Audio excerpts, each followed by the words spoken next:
Hi there! I will show you how I quickly put together a stuffed zucchini side dish. This zucchini is from my husband's garden. After trimming off the ends, I sliced it in half.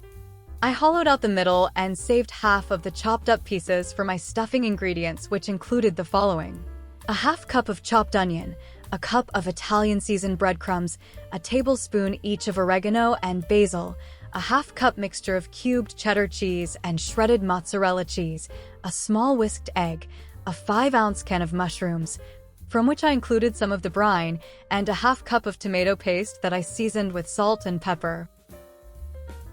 I combined all of the ingredients into a mixing bowl. I will bake the zucchini in a rectangular baking dish that I sprayed with vegetable spray.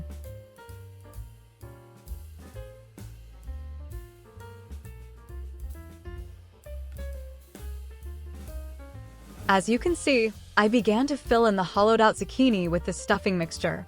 I really pressed the ingredients in because when I cut slices, I don't want the ingredients to fall apart.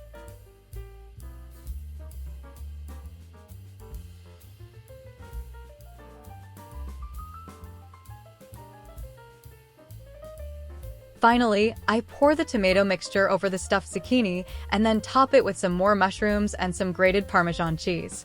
Then I covered the stuffed zucchini with aluminum foil.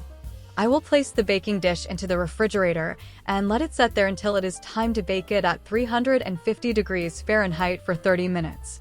I want the center of the stuffed zucchini to be 145 degrees before I take it out of the oven.